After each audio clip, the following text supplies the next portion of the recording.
आज का टॉपिक है हमारा कार्बोक्सिलिक एसिड एंड एस्टर। इसके पहले अपन बहुत सारे फंक्शंस देख चुके हैं, जैसे अपन ने एल्कीन देखा था, एल्काइन देखा था, एल्कोहल देखा था, ईथर देखा था, एल्डिहाइड कीटोन देखा था, और इनके नामकरण अपन क्या क्या करेंगे और अरेंजमेंट किस किस तरह से करेंगे, ये सारी चीजें अपन देख चुके हैं। आज अपन देखने जा रहे हैं कार्बोक्सिलिक एसिड और एस्टर। कार्बोक्सिलिक एसिड पहले देखा है कभी, कैसा दिखता है? कार्बोक्सिलिक एसिड और एस्टर थोड़ा बहुत तो देखा होगा, कैसा दिखता है, एस्टर कैसा दिखता है, इसकी आईएसडी क्या होती है, मॉलिक्यूलर फॉर्मूला क्या होता है, एकदम बेस से अपन फिर भी स्टार्ट कर लेते हैं। चलो देखो सर, हाँ वही चीज अपन एक बार कंप्लीट डिटेल में देख लेते हैं। चलो, ये तो हर किसी को पता होगा कि भाई जब अपन ने देखा था कार्बोक्सिलिक एसिड और एस्टर दोनों ही दो ऑक्सीजन वाले कंपाउंड हैं। एक में जब कार्बोक्सिलिक एसिड की बात करें तो अपन इसको कैसे डिफाइन करते थे? उसी कार्बन से डबल बॉन्ड O वाला ऑक्सीजन और उसी कार्बन से OH, और ये किनारे पर होना चाहिए, यानी कार्बन से डबल बॉन्ड O और OH जुड़ा हुआ होता था किनारे वाले कार्बन पर, तो उसको अपन कहते थे कार्बोक्सिलिक एसिड है। और अपन एस्टर क्या बोलते थे? उसी कार्बन से डबल बॉन्ड O जुड़ा होना, बाजू में सिंगल बॉन्ड वाला ऑक्सीजन हो रहा और सिंगल बॉन्ड ऑक्सीजन से एक कार्बन कनेक्टेड होना। देख लेते दोनों किस तरह के दिखते हैं, काफी सिमिलर है दोनों।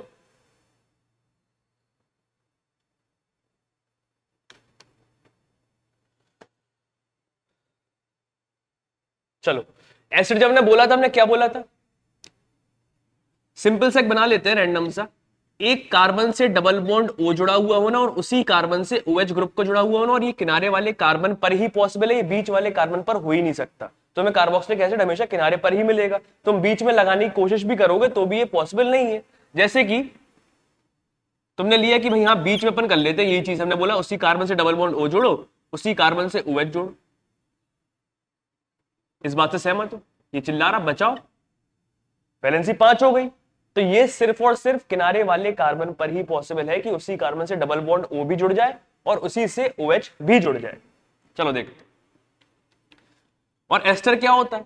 एस्टर पे अपन डिटेल में बात करेंगे। एस्टर एसिड वाला भी होता है और एल्कोहल वाला भी होता है, यानी कि एसिड और एल्कोहल दोनों के गुण होते हैं, और एसिड और एल्कोहल दोनों में से अपन पानी निकाल के ही इसको बनाते हैं। किस तरह से देखते हैं? एक तो ये हमारा एसिड बन गया और ये हमारा एस्टर। एस्टर पे अपन थोड़ी देर में ज्यादा डिटेल में बात कर पाएंगे। हाल फिलहाल में अगर यहां पे R डैश नहीं होता और H लगा होता, ये भी कार्बोक्सिलिक एसिड होता। सहमत इस बात से? तो ये पूरा का पूरा एसिड जैसा तुम्हें दिख रहा है, और अगर इस पूरे को हम छुपा लें और यहाँ पे ऑक्सीजन से H जोड़ दें तो ये क्या होता है? ROH। तो ये अल्कोहल जैसा दिख रहा है, तो इसका ये वाला जो पार्ट होता है ये अल्कोहल जैसा दिखता है, और ये वाला जो पार्ट होता है एसिड जैसा दिखता है। ये हो गई कि हाँ ये दिखते कैसे हैं, रफली अपन ऐसी बात कर चुके हैं। क्लियर है? आईएसडी तुम्हें अच्छे से पता है कि इसकी भी 1 है, आईएसडी इसकी भी 1 है। क्यों? क्योंकि पूरे कंपाउंड में एक डबल बॉन्ड है, डबल बॉन्ड की आईएसडी 1 होती, तो आईएसडी दोनों की 1 है। और अगर मॉलिक्यूलर फॉर्मूला अपन देखें तो क्या होता है इसका? एल्केन का क्या हुआ करता था? एल्केन का जनरल फॉर्मूला क्या होता था? CnH2n+2। आज ये एल्कीन जैसा है क्योंकि इसमें डबल बॉन्ड है। सहमत उस बात से? क्योंकि इसकी आईएसडी 1 है, तो हम बोलेंगे CnH2n, और इसमें एक्स्ट्रा क्या है? ऑक्सीजन। और कितने एक्स्ट्रा हैं? 2। सहमत उस बात से कि नहीं सहमत हो? ये भी क्योंकि इसमें डबल बॉन्ड है तो इसकी आईएसडी 1 है, और आईएसडी 1 होती है तो CnH2n यूज करते अपन एल्कीन जैसा, तो ये भी CnH2n। और क्योंकि यहां पे 2 ऑक्सीजन एक्स्ट्रा है तो O2। दोनों का जनरल फॉर्मूला सेम है। अरे दोनों का जनरल फॉर्मूला सेम है तो ये क्या कहलाएंगे? एक दूसरे के isomers of each other. Isomer पर बहुत ज्यादा बात कर चुके हैं, आइसोमर कौन होते हैं, कैसे होते हैं। क्लियर है? आगे चले। चलो, ये हो गई बहुत सिंपल सिंपल बेसिक बेसिक सी बात।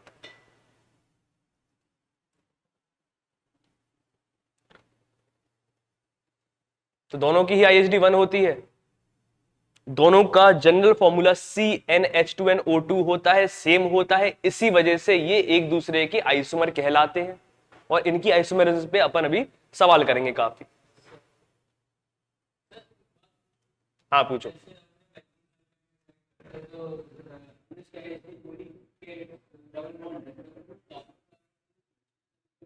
नहीं, डबल बॉन्ड की आईएसडी 1 ही होती है। हाँ बिल्कुल। नहीं नहीं, वो तुम लगा के देखो, हाइड्रोजन डबल बॉन्ड तोड़ो और हाइड्रोजन आजू बाजू जोड़ो, उस तरह से लगा के देखो तो कंपाउंड में दिखेगा तुम्हें कि किस तरह से डेफिशिएंसी इसकी हो रही है। क्लियर? जैसे आईएसडी का पूरा लेक्चर पढ़ा था, उस अपन क्या करते थे? हाइड्रोजन इंट्रोड्यूस करते थे ना, आजू बाजू जोड़ देते थे डबल बॉन्ड को तोड़ के। हाँ चलो, सबसे पहले अपन ने ये कार्बोक्सिलिक एसिड लिया। कार्बोक्सिलिक एसिड और एस्टर की अपन बात कर रहे हैं। कार्बोक्सिलिक एसिड कैसा दिखता है, ये अच्छे से हर किसी को दिख गया। अब अपन देखने जा रहे हैं कि एस्टर कैसे बनाया जाता है कार्बोक्सिलिक एसिड की मदद से। तो एस्टर को अपन रिलेट करेंगे गणेश जी से। गणेश जी देखे हुए हैं, कैसे दिखते गणेश जी? थोड़े बहुत हाथी जैसे, थोड़े बहुत इंसान जैसे। तो अपन ये कह सकते हैं इनमें दोनों के गुण हैं। दिखने में ये हाथी जैसे भी है और इंसान जैसे भी है। तो एस्टर में भी एसिड के भी गुण होते हैं और एल्कोहल के भी गुण होते हैं। दिखने में ये एल्कोहल का हिस्सा भी इसमें दिखेगा और एसिड वाला हिस्सा भी इसमें दिखेगा। देखते हैं पहले कि अपन कैसे बना रहे हैं अपन एस्टर को। तो ये हम एक कार्बोक्सिलिक एसिड लिया रैंडम सा। इसका नामकरण कैसे करेंगे अपन कार्बोक्सिलिक एसिड का? कार्बोक्सिलिक एसिड के लिए अपन यूज करते हैं, खास वर्ड का प्रयोग करते हैं, ओइक, OIC। 2 कार्बन का अगर एल्केन होता है उसको अपन इथेन बोलते। ये क्या बन गया? उसका एसिड बन गया, इथेनोइक एसिड। और नजाकत अच्छी से याद होगी, ये ई काट दोगे और OIC लगा दोगे, इथेनोइक एसिड। या फिर इसका एक बाजारू नाम भी होता है एसिटिक एसिड। एसिटिक एसिड पता है कहां पाया जाता? विनेगर में। चाउमीन वगैरह खाते हो विनेगर डालते हो, क्लियर? चलो, अब इस पे हम एल्कोहल रिड्यूस करने की कोशिश कर रहे हैं। ये हम एक लेके आए रैंडम सा एल्कोहल, आर कोई भी एल्काइल हो सकता है। और इस पे हम डाल देंगे एक रिएजेंट जो कि इनका पानी निकालेगा। उस रिएजेंट का नाम होता है conc H2SO4 on heat, concentrated sulphuric acid in presence of heat. उस पर हम बाद में बात करें। हाल फिलहाल में हम एक एसिड लेके आए और एक एल्कोहल लेके आए। अब हम इसका पानी निकालेंगे। पानी यानी कि H2O, H और OH। तो ये हम H2O निकाल लिया और जो बचा हुआ हिस्सा उसको चिपका दिया। ये देखो, ये OH और ये H, इनको हम गायब कर देंगे और इस वाले कार्बन को इस वाले ऑक्सीजन चिपका देंगे, तो पैदा हो जाएगा हमारा नया एस्टर। देखो जरा,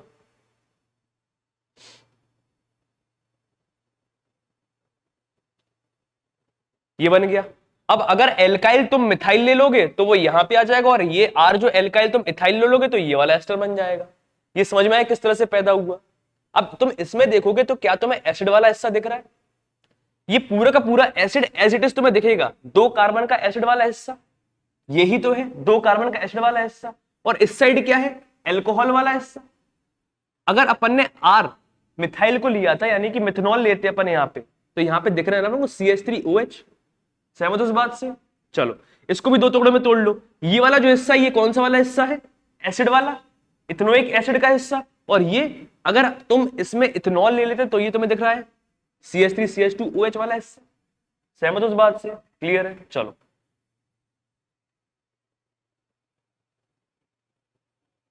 तो ये एसिड वाला हिस्सा है और ये हमारा एल्कोहल वाला हिस्सा। अब एस्टर की नेमिंग, कार्बोक्सिलिक एसिड की तो बहुत सिंपल नेमिंग थी, बस अपन को आखिरी में ओइक लगाना था। एस्टर की नेमिंग में 2 टुकड़े करने पड़ेंगे अपन को, एक एल्काइल का और एक एल्कानोएट का। एस्टर के लिए अपन यूज करते हैं एल्कानोएट। एल्काइल वाले हिस्से में तुम एल्कोहल का एल्काइल उठाओगे, कौन है? मिथाइल, 1 कार्बन का एल्काइल मिथाइल। और एल्कानोएट वाले हिस्से में तुम एसिड वाले हिस्से का उठाओगे, ये क्या है? Ethanoate, methyl, ethanoate. सहमत हो इस बात से? देखो जरा, एल्काइल एल्कानोएट एस्टर की नेमिंग होती है। तो एल्काइल तुम कौन सा वाला पसंद करोगे? एल्कोहल वाले हिस्से का एल्काइल। और एल्कानोएट में तुम कौन पसंद करोगे? एसिड वाले हिस्से का। सहमत हो? क्लियर है?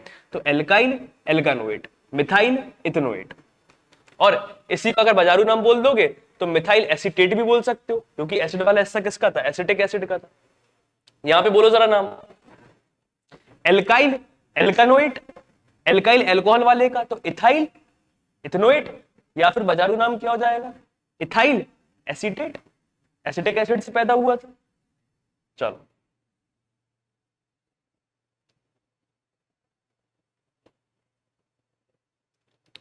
ये पूरी तरह समझ में आ गया? इसमें कोई डाउट तो नहीं है? चले आगे। चलो, नोट बाद में कर लेना।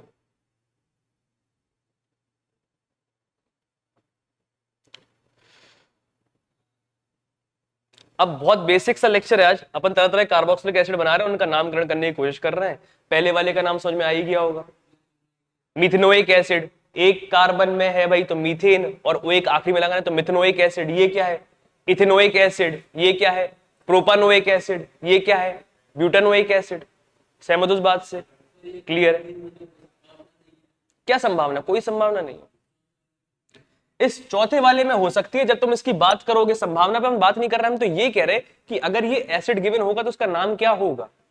ब्यूटानोइक एसिड है ना ये, 4 कार्बन की स्ट्रेट चेन को अपन क्या बोलते हैं? ब्यूटेन का है स्ट्रेट चेन है ब्यूटानोइक एसिड। संभावनाएं तो और बन सकती हैं 4 कार्बन की, हम संभावनाएं बात नहीं कर रहे हैं, हम अभी किस चीज में बात कर रहे हैं कि अगर ये बना हुआ है तो उसका नामकरण क्या है। ये बात क्लियर है? सिंपल सी बात है यार, 1 कार्बन का carboxylic acid methanoic acid, 2 carbon का इथेनोइक एसिड, 3 कार्बन का ये जो है स्ट्रेट चेन में अरेंज्ड है और कोई संभावना इसकी नहीं होगी, प्रोपेनोइक एसिड। हाँ, जब तुम 4 कार्बन पे आ सकते हो तो संभावनाएं ज्यादा होंगी, लेकिन इसका नाम तो ब्यूटानोइक एसिड ही होगा ना। ये बात समझ में आ गई? क्लियर है? चलो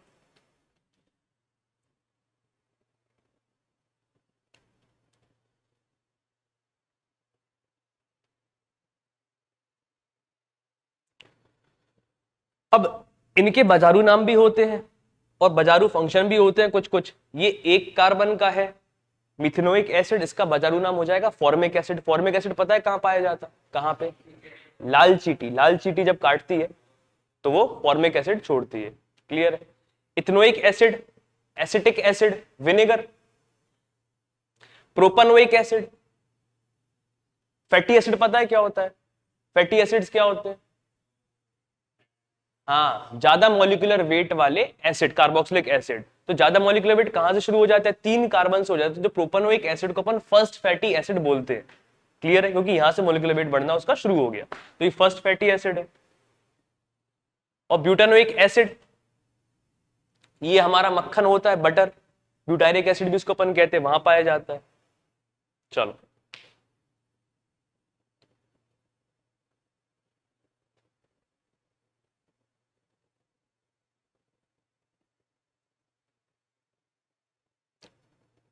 अपन देखते हैं डाई कार्बोक्सिलिक एसिड। इनके नाम तुम लोग को याद ही रखने पड़ेंगे, ये बार बार हम बता भी चुके हैं तुम लोग को जब इंट्रोड्यूस किया था पहली बार। ये क्या है? 2 कार्बन का डाई कार्बोक्सिलिक एसिड, इसको अपन क्या बोलते थे? Oxalic acid. याद है? 3 कार्बन का dicarboxylic acid, malonic acid. 4 carbon का dicarboxylic acid, succinic acid. 5 carbon का dicarboxylic acid, glutaric acid. और 6 कार्बन का dicarboxylic acid, adipic acid. कितनी बार याद कराएंगे? हो गया अब याद? क्लियर है? चल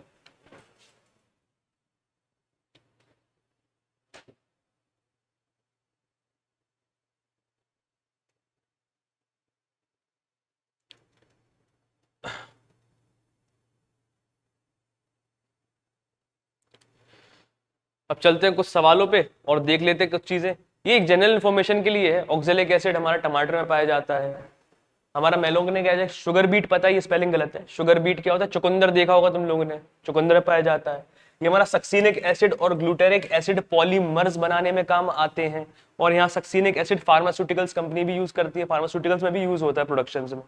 और यहाँ एडिपोज टिश्यू, हमारा जो बॉडी फैट होता है, बॉडी फैट में एडिपोज टिश्यू रहता है। क्लियर? चलो जनरल इंफॉर्मेशन के लिए बता रहे हैं।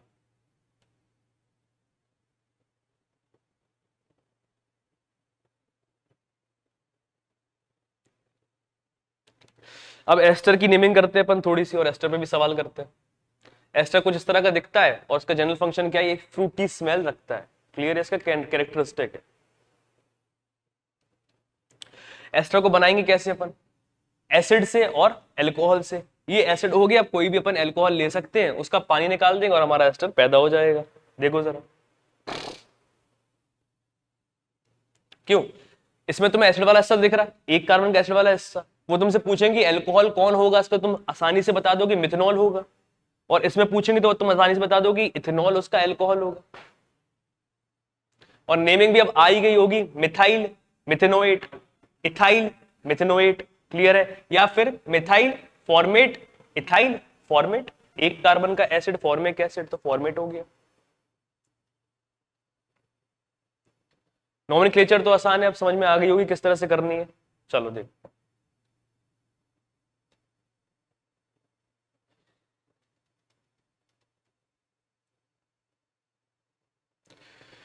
फिर से नेमिंग करते हैं। इसका नाम आसानी से कर लोगे इथेनोइक एसिड, और उसका बाजारू नाम क्या था? Acetic acid. इसका नाम बोलो जरा।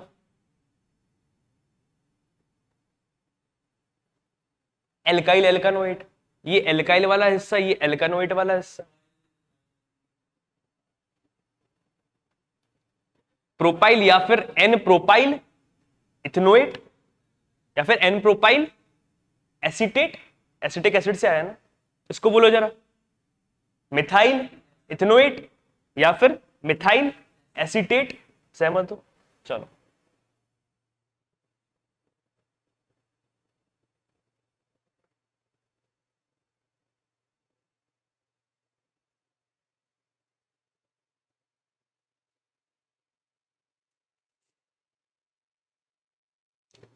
चलो ये कह रहे हैं draw the isomer of C2H4O2 having single functional group. यानी कि या तो वो यही कह रहे हैं, या तो कार्बोक्सिलिक एसिड होगा या तो एस्टर होगा। दो कार्बन का कार्बोक्सिलिक एसिड कैसा बनेगा? बहुत सिंपल है यार, यही तो होगा। कार्बोक्सिलिक एसिड ऐसे ही तो बनता है, किनारे वाले कार्बन में डबल बॉन्ड O और OH, अगर तुम पे दो ही कार्बन तो यही तो बनेगा। और अब तुम्हें अगर एस्टर बनाना है तो उसका तरीका क्या है? यहां से एक कार्बन को तोड़ो और हाइड्रोजन हटा के यहां पर जोड़ो। यहां से तुमने एक कार्बन तोड़ दिया और इसको हाइड्रोजन हटा के जोड़ दिया। सहमत हो इस बात से? एस्टर बनाने का यही तरीका है। सबसे पहले क्या करोगे तुम? एसिड की सारी संभावना पूरी कर लोगे। दो कार्बन की इकलौती एक संभावना इथेन, इथेन पर तुमने किनारे वाले कार्बन पे डबल बॉन्ड O और OH लगा दी, इथेनोइक एसिड आ गया। और उसके बाद तुमने एस्टर पैदा करने की कोशिश करी, तुम्हें दो हिस्से रखने हैं, एक एसिड वाला हिस्सा और एक एल्कोहल वाला हिस्सा। तो क्या करो, एसिड को ही देखो, एक कार्बन कम करो और हाइड्रोजन से रिप्लेस कर दो। क्लियर है? चले आगे। चलो, तो संभावना कितनी हो गई इसकी? सिर्फ दो। अगला सवाल तुम लोग ट्राई करना।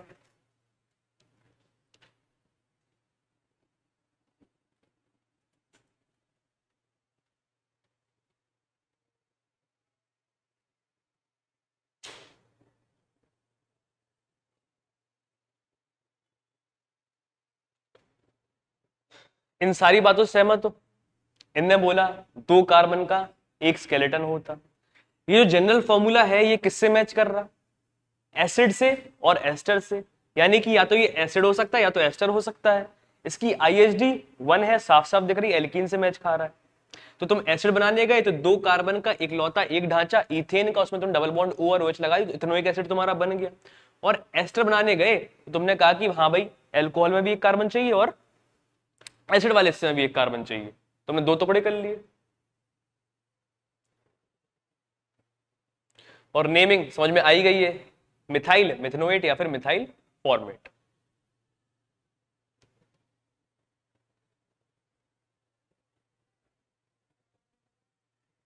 चलो शुरू हो जाओ, टोटल बताओ कितने बनेंगे? क्यों, एसिड कितने बनेंगे? सिर्फ एक?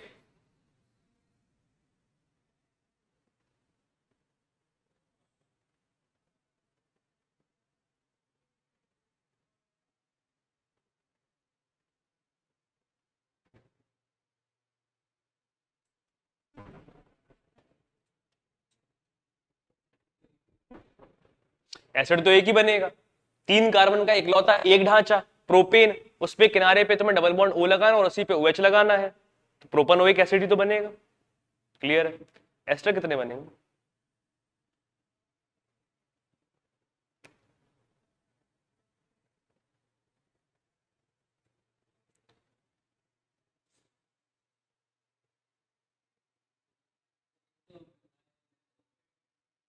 Methyl methanoate? क्या बात कर रहे हैं? नहीं,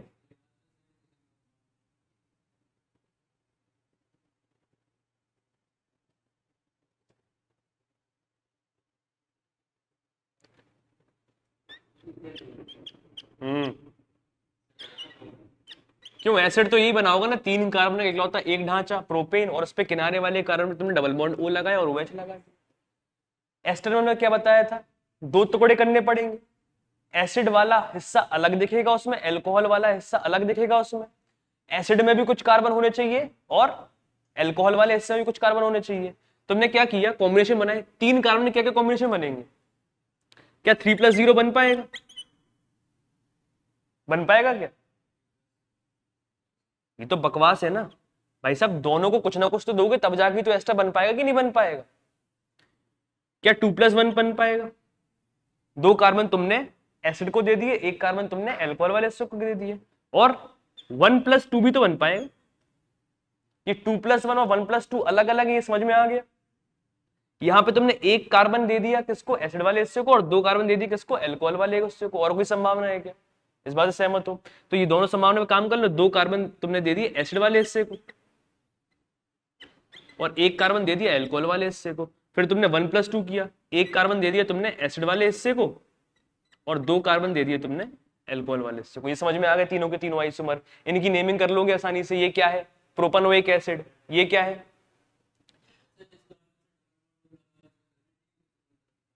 क्या?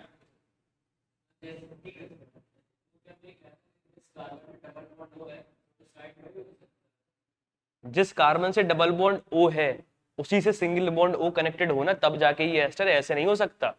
अगर कहीं दूर हो जाएगा तो वो तो ईथर जैसा बन जाएगा ना। सहमत हो इस बात से कि नहीं सहमत हो? और फिर ये अगर दूर हो गया, इससे कार्बन अटैच हो गया, तो ये कीटोन या एल्डिहाइड जैसा काम करेगा। क्लियर है, समझ में आ गया? इसकी नेमिंग क्या हो जाएगी, मिथाइल इथेनोएट। इसकी नेमिंग क्या हो जाएगी, इथाइल मिथेनोएट। चलो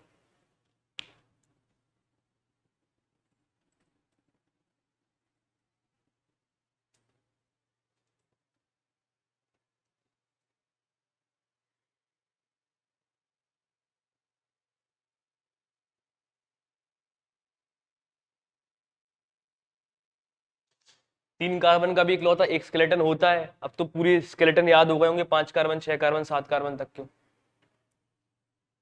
और जैसे अपन ने संभावना बनाना शुरू करी, पहले एसिड का, उसके बाद एस्टर का। तीनों कार्बन अपन ने एसिड बनाए तो इकलौता एक ढांचा प्रोपेनोइक एसिड, और एस्टर बनाए तो कॉम्बिनेशन बन गए 2+1 और 1+2 के। यहाँ पे 2 कार्बन एसिड वाले हिस्से पे हैं और 1 कार्बन एल्कोहल वाले में, और यहाँ पे 1 कार्बन एसिड वाले में और 2 कार्बन एल्कोहल। क्रिस्टल क्लियर हो गया होगा? बेसिक बेसिक है, ऐसा कुछ है भी सब है नहीं इसमें। क्लियर है? चलो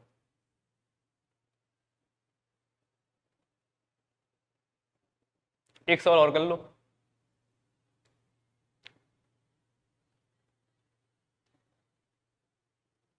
शुरू हो जाओ जल्दी।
चलो देख ले, 4 कार्बन का है हिसाब किताब।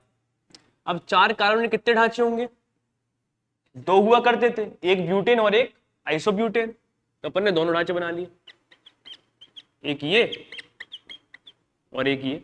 अब इसमें किनारे वाले पे डबल बॉन्ड O और OH, एक संभावना यहां से आ गई, और इसमें भी किनारे वाले कार्बन में डबल बॉन्ड O और OH। ये 2 एसिड हो गए। और एस्टर कैसे बनाने अपन को, कॉम्बिनेशन बना बना के। कॉम्बिनेशन 4 कार्बन के क्या क्या हो सकते, 4+0 में मार रहे हैं हम लात, सहमत हो? 3+1, 2+2, 1+3, सहमत हो क्या इससे? क्लियर है? सबसे पहले 3+1 और 1+3 अलग अलग चीजें, ये समझ में आ गया। राइट हैंड साइड जो है ये एल्कोहल का हिसाब किताब लिखा है और लेफ्ट हैंड साइड जो है वो एसिड का हिसाब किताब लिखा है। तो पहली वाली संभावना पे है 3+1 पे 3 कार्बन हमने दिए एसिड वाले हिस्से को और 1 कार्बन दिया हमने एल्कोहल वाले हिस्से को। इस पे आते हैं 2 कार्बन दिए हमने एसिड वाले हिस्से को और 2 कार्बन दिए हमने एल्कोहल वाले हिस्से को। फिर आते हैं 1+3, 1 कार्बन दिया हमने एसिड वाले हिस्से को और हमने 3 कार्बन दिए एल्कोहल वाले हिस्से को। ये बन गया था, ये तीनों डायग्नोज हो गए थे। अभी भी एक छूट रहा है,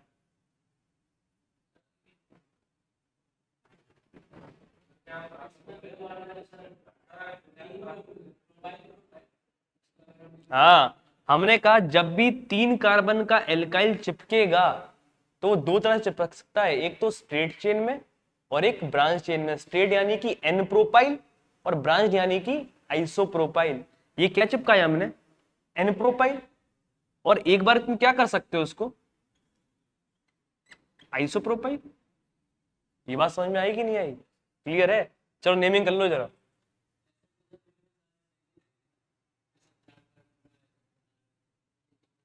हाँ तुम यहां देखो ना, यहां भी 3+1 का कॉम्बिनेशन था, लेकिन इस 3 को अपन नहीं छेड़ पा रहे थे क्योंकि एक तो पहले से इन्वॉल्व है ना एसिड वाले फंक्शन में।